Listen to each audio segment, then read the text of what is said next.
Le plaisir est pour moi de vous informer, Madame, Monsieur, bienvenue dans cette grande édition du Journal du Soir sur la deuxième chaîne nationale.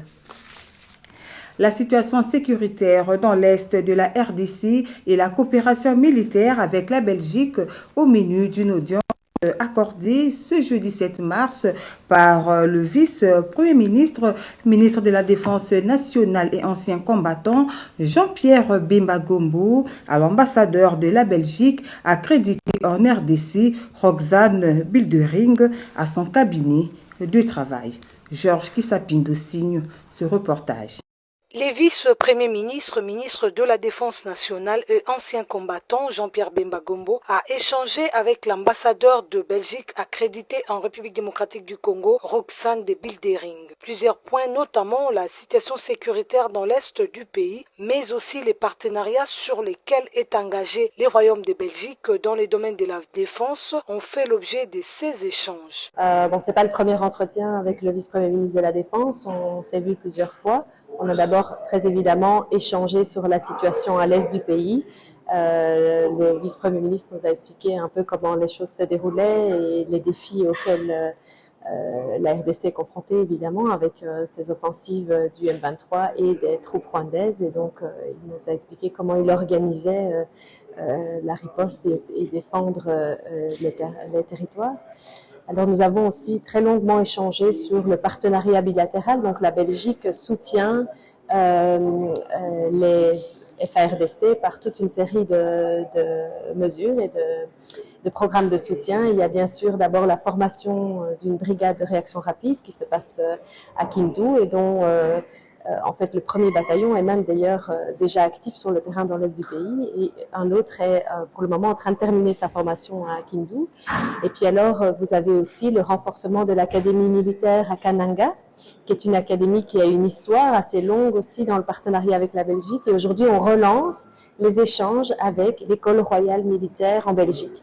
Donc le commandant de l'école royale militaire était ici au pays il n'y a pas longtemps. Je l'ai accompagné d'ailleurs pour visiter l'académie à Kananga. Je voulais aussi lui donner un débriefing sur ma visite, les discussions que j'avais eues avec les étudiants là-bas. Et donc on a parlé un peu ensemble comment encore mieux équiper cette académie pour qu'elle puisse vraiment remplir pleinement son rôle de former les futurs officiers, les futurs leaders de cette armée congolaise à l'avenir. S'agissant du partenariat sur lequel la Belgique est engagée en République démocratique du Congo, Roxane de Bildering a rassuré que son pays soutient l'armée congolaise sur plusieurs pistes. Au moins 92 OPJ à compétence générale et 30 représentants du district de la Tchangou ont participé à la formation sur les techniques et procédures d'interrogatoire. La cérémonie de remise de brevet a été présidée ce mardi 5 mars par le procureur de la République du TGI Ndjili et Jemima Diane Mogoy était pour le compte de la RTNC du développement.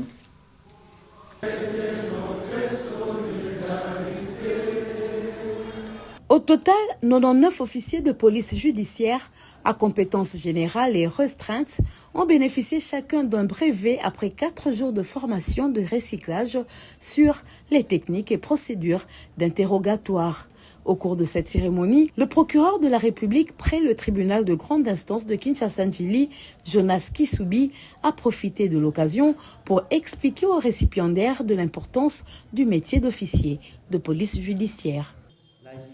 Élève une nation. Et quand on parle de la justice, on regarde d'abord par les commencements. Et les commencements, c'est vous les OPJ.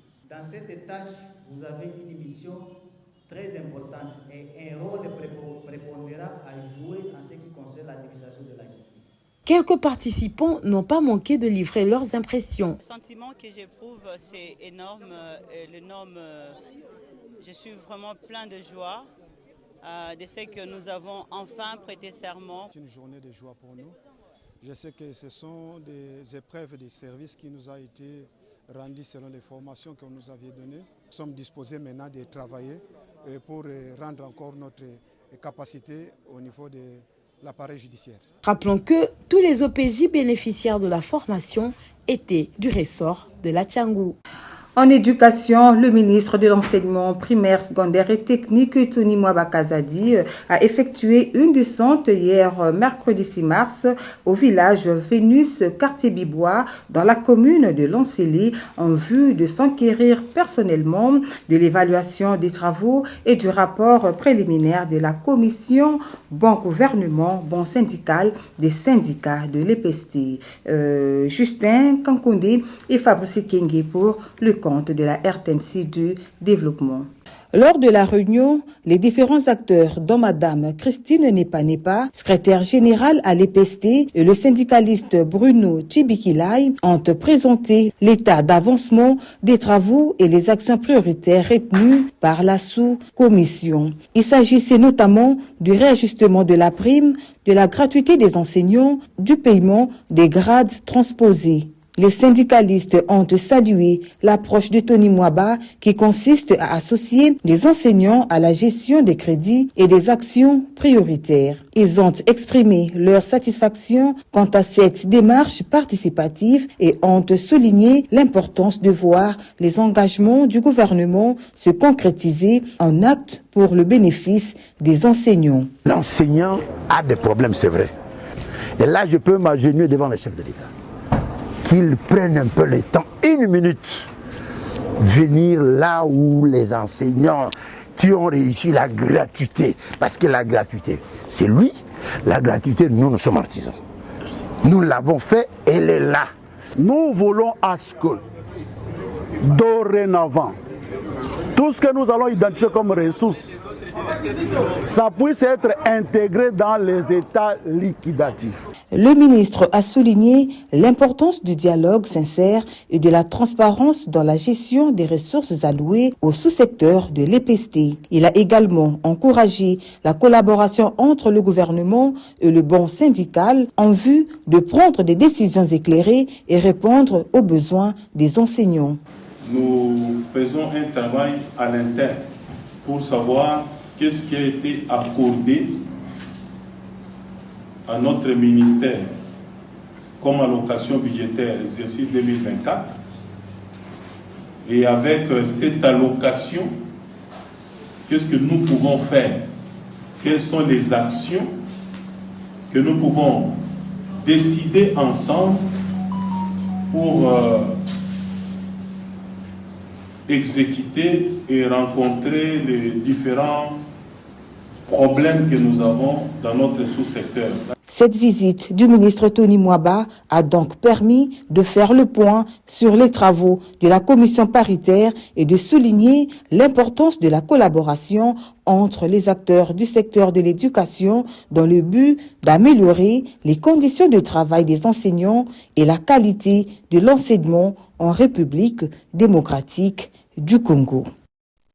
Dans ce journal, le taux d'accès des enfants dans les médias est très faible, relève l'ambassadeur spécial pour les droits des enfants, Thierry Kassongo Muyumba, qui s'est exprimé à l'occasion de la journée internationale de la radio et de la télévision en faveur des enfants, célébrée chaque 6 mars à travers le monde. Jemima Diane Mogo. Les directeurs des programmes des médias congolais sont invités par l'ambassadeur spécial pour les droits de l'enfant à revoir leur grille pour permettre aux enfants de participer à la production des émissions et autres magazines en faveur de leur père. Selon Thierry Kassongo Muyumba, seuls 2 enfants sur 10 accèdent dans les médias dans la capitale et le taux d'accès reste très faible dans les provinces. Dans les provinces, c'est plus pire. 0,5% d'enfants qui accèdent dans le média. Aujourd'hui, nous déplorons que nos radios et nos télévisions sont devenues de télé de sérialisation. Beaucoup de séries, mais non adaptées à la situation de l'enfant. Mais également des télés de théâtralisation. Beaucoup de théâtres, mais non adaptés, dont le contenu est presque vide. Nous avons également de télé politisées, où on parle rien que de politiciens le long de la journée. Où est l'intérêt de l'enfant? Nous estimons qu'il est important aujourd'hui de permettre aux enfants, que ce soit la chaîne nationale ou les chaînes privées, d'ouvrir un peu la fenêtre en faveur de l'enfant. L'initiateur de la conférence des enfants communicateurs pour le changement des comportements, CE4 Zone Afrique, estime qu'il est temps pour les médias de changer la donne en accordant assez d'espace aux enfants pour qu'ils s'expriment conformément à l'article 12 de la Convention relative aux droits de l'enfant. La délégation du COMESA ainsi que celle de la Commission nationale de la concurrence du ministère de l'économie nationale se sont rendues au cabinet de l'inspecteur général des finances, chef de service. Objectif, s'imprégner des conclusions et recommandations du contrôle de l'IGF effectué au CONAC. Judith Mambabois signe ce reportage. En vue d'en avoir le cœur net, une délégation du COMESA et les coordonnateurs de la Commission nationale de la concurrence, CONAC, en sigle, du ministère de l'économie nationale, étaient au portillon de l'inspection générale des finances pour s'imprégner des conclusions et recommandations du contrôle de l'IGF effectué auprès de la CONAC avant de débloquer un moyen financier au profit de cette structure du ministère de l'économie nationale. Les hôtes de l'IGF ont été mis au courant de la conclusion de cette mission et des mesures d'encadrement prises pour que les dérapages constatés avec le comité de gestion ne se reproduisent plus. Rassurée, la délégation du COMESA a promis le déblocage des fonds d'ici la fin de ce mois de mars au profit du CONAC. Pour sa part, le numéro 1 de l'IGF, Jules Alingetekei, a apaisé la délégation du COMESA sur la détermination du chef de l'État, Félix-Antoine Tshisekedi Tshilombo, de voir la bonne gouvernance s'installer dans la gestion de toutes les entreprises publiques. C'est la République démocratique du Congo.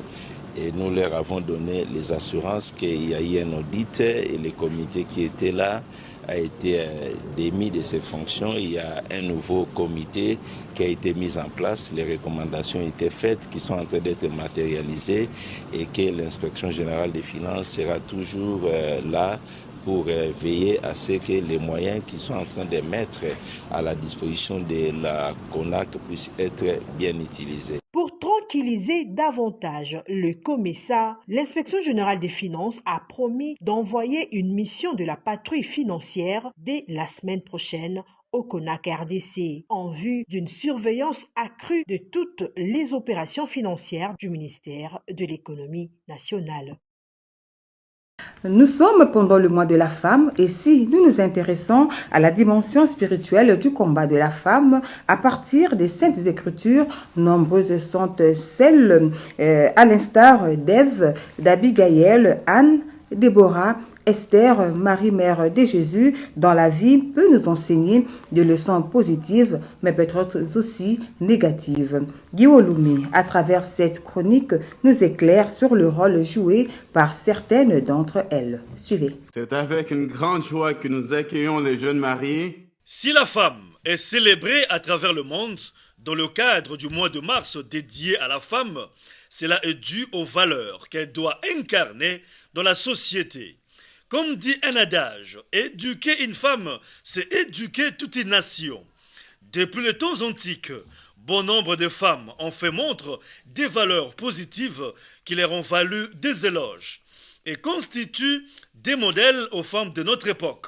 Par contre, certaines d'entre elles se sont démarquées de certains travers qui nous servent d'avertissement, à l'instar de certaines femmes des temps bibliques. À l'occurrence, Sarah, femme d'Abraham, qui a manifesté un attachement indéfectible à l'égard de son mari en acceptant de quitter les conforts d'une maison à Our où ils habitaient pour aller vivre en nomade sous des tentes. Voilà un modèle de soumission pour les femmes actuelles. Une autre femme de valeur, Ruth, qui a fait preuve de fidélité à l'égard de sa belle-mère, Naomi, qui, en dépit de changement de sa situation sociale, a accepté de la suivre après la mort de son mari. Abordons à présent l'exemple de la belle reine Esther, qui, lors d'un concours de beauté, gagna et joua un rôle remarquable dans la diplomatie auprès d'Assuérus, roi de Perse, son mari, pour sauver la vie de son peuple d'un complot visant l'extermination des Juifs. La reine Esther incarne ainsi deux valeurs louables comme le courage et bonne conseillère. Autant de qualités qui doivent inspirer les femmes d'aujourd'hui, notamment celles qui évoluent auprès de leur mari qui assument de hautes fonctions politiques. Il y a tant d'autres femmes des valeurs comme Abigail, Rahab, Déborah, Marie-Mère de Jésus, Anna, pour ne citer que celles-là. Malheureusement, la Bible regorge aussi d'exemples négatifs des femmes qui ont mal agi. Ève, la première femme qui a vécu sur terre, a pris une décision lourde de conséquences sans consulter au préalable son mari, induisant ainsi en erreur Adam à manger les fruits de l'arbre défendu. Terminons avec la femme de Lot, transformée en colonne de sel, pour n'avoir pas suivi des instructions angéliques lors de la destruction des villes de Sodome et de Gomorrhe. Tous ces exemples bibliques illustrent bel et bien, parmi tant d'autres, les rôles qu'une femme doit jouer dans la société, à travers les valeurs qu'elle doit incarner pour la bonne marche de sa famille et pour son peuple. Car un proverbe biblique dit, je cite, « Une femme capable a bien plus de valeur que les coraux. Vive la femme !» Toujours dans la même rubrique, jour J-1 pour la journée internationale des droits des femmes qui est célébrée chaque 8 mars. Cette journée qui connaît aujourd'hui une nouvelle dimension mondiale a été au départ un mouvement féministe en plein essor et avait été renforcé par 4 conférences sur les femmes organisées sous l'égide de l'ONU. Guy Oulomé revient sur les origines du 8 mars dans cette chronique que nous vous proposons. Regardez. C'est en 1908, lorsque 15 000 femmes ont défilé dans la ville de New York pour réclamer le droit de vote, les meilleurs salaires et moins d'heures de travail. Un an plus tard, le Parti socialiste américain a déclaré la première journée nationale des droits de la femme. Alors, l'idée de rendre le 8 mars une date internationale est venue d'une femme, Clara Zetkin, militante socialiste allemande. Elle a suggéré l'idée en 1910 à Copenhague, capitale du Danemark, lors d'une conférence internationale appelée les femmes travailleuses. Lors de cette conférence, il y avait 100 femmes de 17 pays différents qui ont accepté sa proposition à l'unanimité. Grâce à cette conférence, la journée nationale des droits de la femme est devenue la journée internationale des droits de la femme, qui a été célébrée pour la première fois hors des États-Unis en 1911. L'Autriche, le Danemark, la Suisse et l'Allemagne ont été le premier pays à avoir célébré la journée internationale des droits de la femme. Les choses ont été officialisées en 1975, lorsque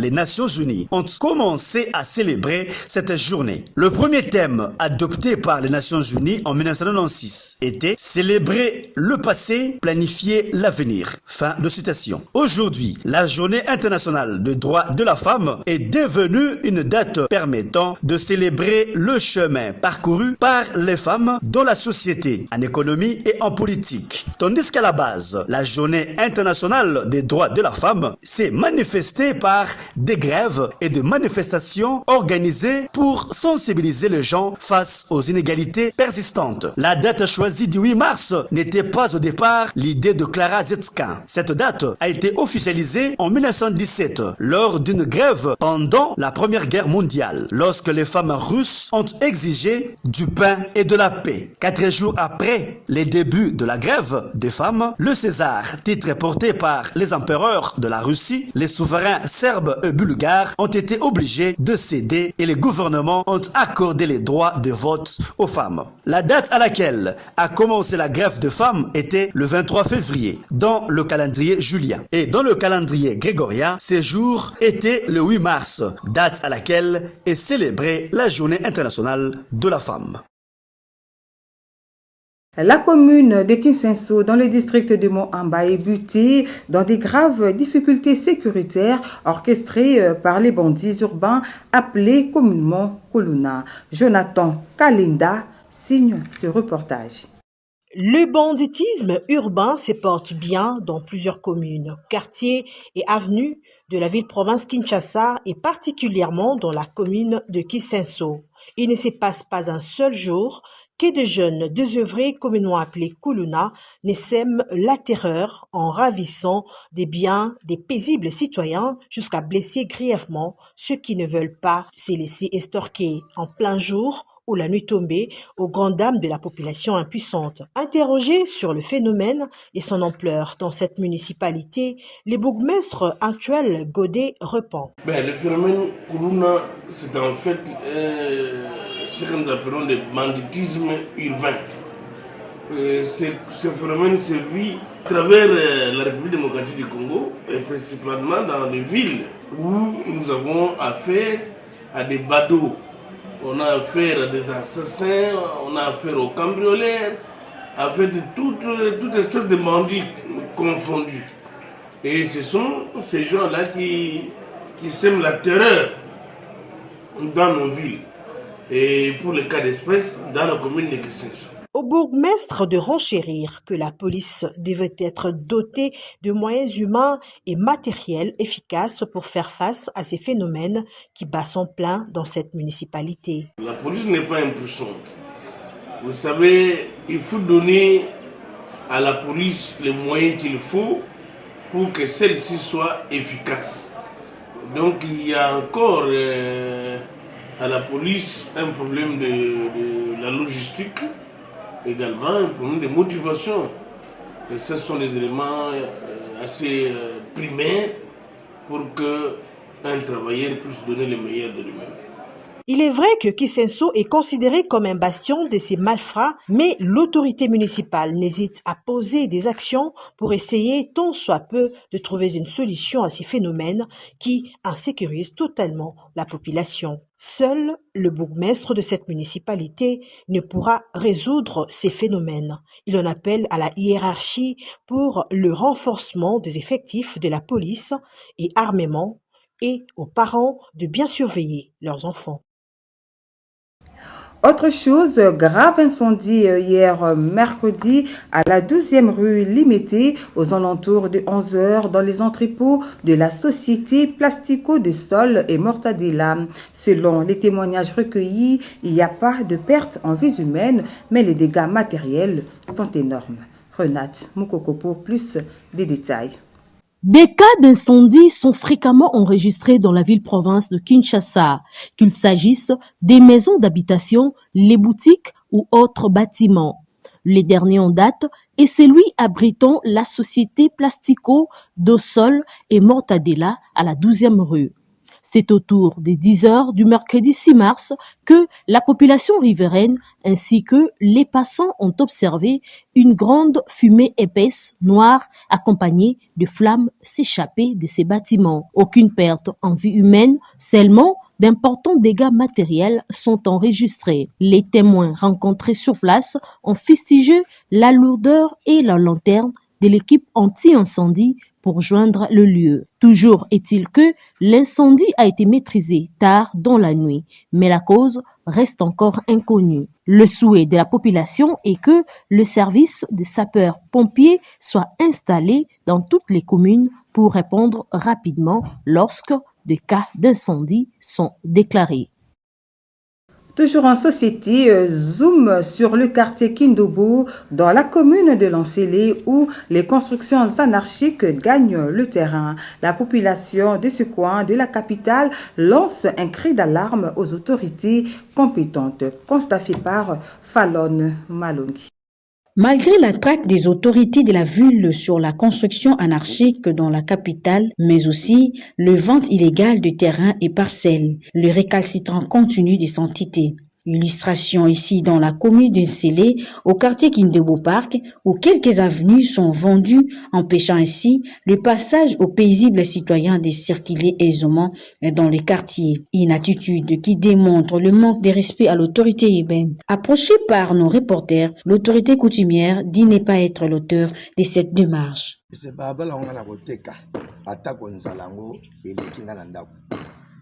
Je ne suis pas l'auteur de cet acte, même si je manque l'argent, je ne suis pas mendiant.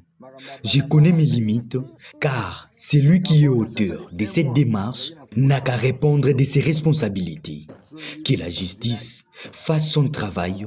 Pour le moment, personne ne va construire dans cette avenue parce que c'est illégal.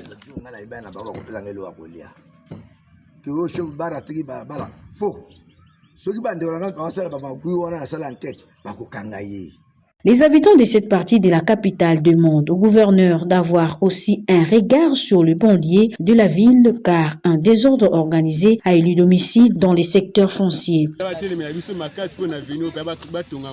Que les autorités viennent ici au quartier, d'autant plus que nous souffrons beaucoup. Nous n'avons que ces deux avenues principales. S'ils vendent cette avenue, où passerons-nous ? Chacun achète et construit comme il veut sans respecter les normes urbaniques. Et le numéro 1 de la ville de Kinshasa doit instruire au bourgmestre d'installer l'arrêt des travaux de construction, surtout pour ceux qui ont acheté les avenues. Place à présent au tabloïd de ce jeudi 7 mars dans une sélection et un commentaire de Raphaël Kibombe. Revue de presse.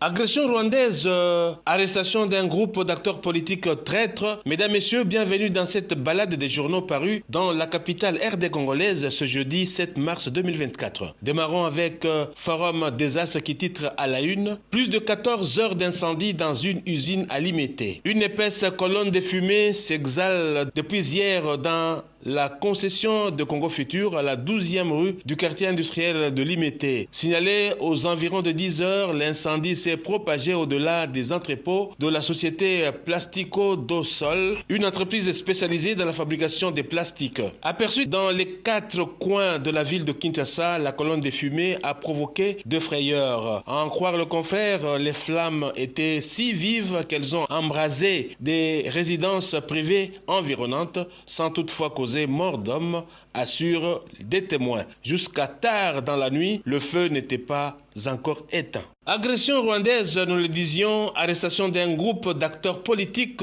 traîtres, rapporte l'agence congolaise de presse. Des acteurs politiques congolais et des simples citoyens ont été appréhendés par l'armée alors qu'ils apportaient leur soutien actif à l'armée rwandaise et aux terroristes du M23 dans leur agression dans l'est de la République démocratique du Congo, nous renseigne l'agence congolaise de presse après investigation auprès des sources concordantes. Les personnes concernées étaient suivies par les services de renseignement depuis un temps, selon les témoignages de nos confrères. Il s'agit des acteurs politiques, des citoyens parfois aux apparences ordinaires, mais qui collaborent étroitement avec la coalition de Rwanda Defense Force, RDF, et les terroristes du M23. Le Conseil supérieur de sécurité a, dans une rencontre sous la houlette du vice-premier ministre de la Défense, Jean-Pierre Bemba, proposé de lever le moratoire sur l'exécution de la peine de mort en cas de trahison, Wet Ansi. Dans un autre chapitre, le Monitor titre « Qatar, Félix Tshisekedi a inauguré la journée de la RDC à l'Expo Doha 2023 ». Disons que le chef de l'État a profité de sa présence à Doha pour participer à la journée du Congo RDC célébrée dans le cadre de l'Expo Doha 2023. Green Desert, Better Environment, une foire d'exposition placée sous le thème de la promotion d'une agriculture et d'une horticulture durable, verte et respectueuse de l'environnement dans un monde en pleine lutte contre le réchauffement climatique. À cette occasion, le président Félix Tshisekedi a visité le pavillon de la RDC qui expose les richesses naturelles de notre pays et montre le rôle primordial joué par la RDC pour la préservation du climat mondial. Terminons avec le quotidien qui titre « Les Congolais ont besoin d'un premier ministre crédible pour l'opinion et fiable pour le président de la République ». Au cours de son discours d'investiture, le président Tshisekedi a annoncé ses 6 engagements pour réussir son deuxième mandat sur fond du développement à partir de 145 territoires. À cet effet, la première étape consiste à mettre en place l'exécutif national chargé de le traduire en gouvernance, d'où l'importance du choix d'un premier ministre crédible pour l'opinion et fiable pour le président de la République, non conflictuel pour favoriser et consolider l'unité et la cohésion nationale nationale autour du président et des institutions afin un Premier ministre efficace sur base de présomption de compétences. Et d'une façon générale, les animateurs à la tête des ministères doivent travailler dans un même état d'esprit pour garantir la synergie de l'action gouvernementale qui aboutit aux résultats escomptés de façon satisfaisante. Voilà tout pour cette revue de presse.